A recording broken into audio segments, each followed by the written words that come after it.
2,000 years when they weren't there. So that's their beginning.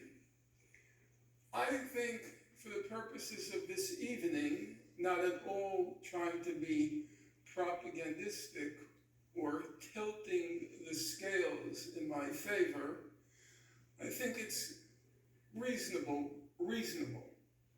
to begin in 1948 when Gaza becomes Gaza.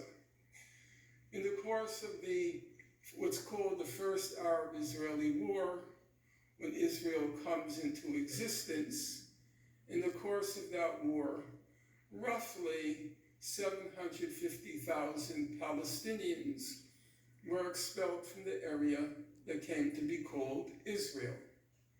Of those 750,000, about 280,000 end up in Gaza.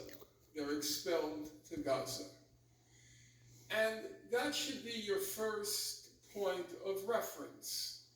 The first point of reference is that Gaza's population, approximately 80%, consists of refugees or descendants of refugees. It's overwhelmingly a refugee population going back to 1948. A second critical point of reference, which will become more salient as I proceed this evening, about 1/2 of Gaza's population are children. So when you hear stories about Israel artificially inducing a famine in Gaza, approximately half of the victims of that famine are children. Now, one of the odd things I discovered as I was writing the recent book, the new book, was already going back. I have a friend in the audience who I know from Palestine, Hebron. His name is Ahmed, and he's in the audience, and I suspect he will know a lot of what I have to say, but I think I'll look at him. I think he'll be surprised at some things I have to say. One of the things I only recently discovered, and I've been at it for 43 years, is that from the very beginning, Gaza came under Egyptian administrative control after the First Arab-Israeli War.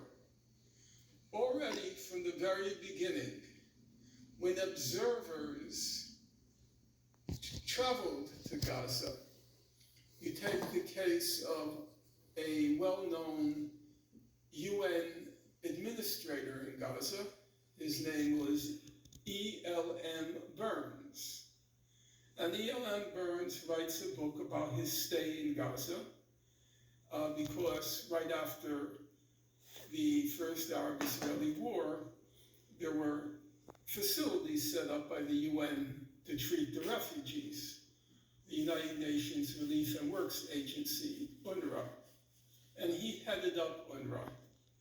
And he describes Gaza as, quote, I'm using his words, and bear in mind this is under the Egyptian administration.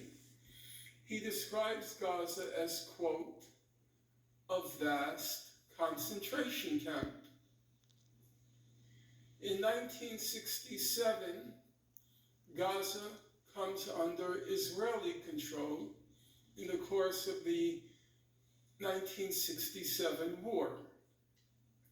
A senator from the United States, by coincidence, most of you in this audience, so maybe not because you would have been quite young, but in 2000, in the presidential election, the Democratic candidate was somebody named Al Gore.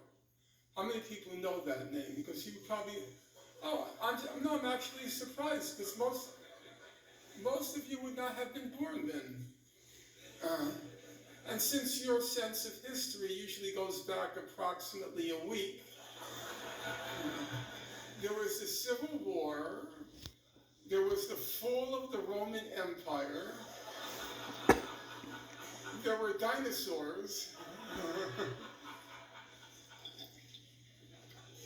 I like your hearty laugh. You should sign up for all my lectures. Al Gore's father was a famous senator, and he visits Gaza. He comes back. He speaks before the Senate, and he describes Gaza as, quote, a vast concentration camp on the sand, if you will. Then you go to 2002, there's an Israeli sociologist of top caliber. He teaches at the Hebrew University, and his name is Baruch Kimmerling. He's since passed. He writes a book called Politicide. This is 2002. He describes Gaza as, quote, the biggest concentration camp ever. Then, 2004, Israel's head of the National Security Council is Giora Eiland. And Giora Eiland is still among us.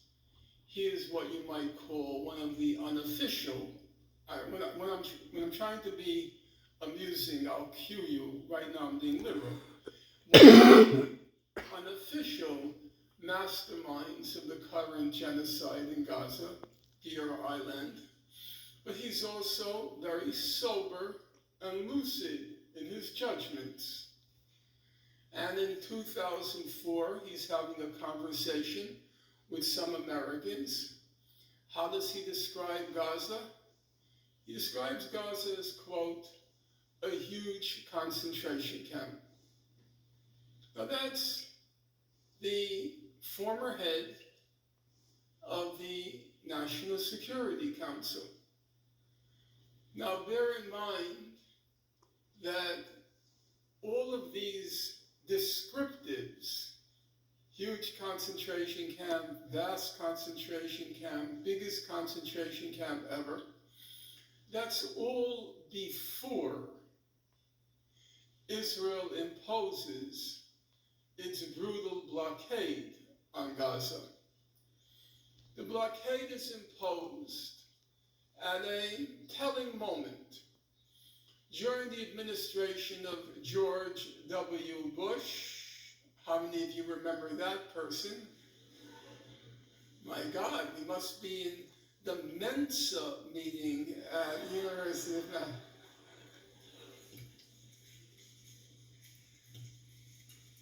The blockade is instituted in January of 2006 because that was the era when the United States was involved in what was called democracy promotion.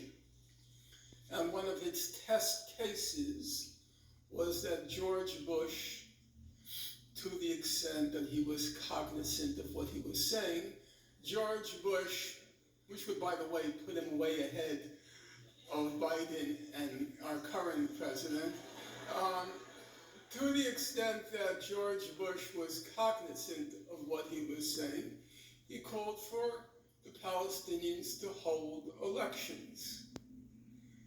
Now, Hamas, the Islamic movement, it did not want to participate in those elections. They said that these elections are part of what was called back then the Oslo process, namely the process that began in 1993, in September, I think, 13th, 1993, the process which ended up co-opting a portion of the Palestinian leadership who, to put it simply, switched sides and start to work for the Israelis and the Americans.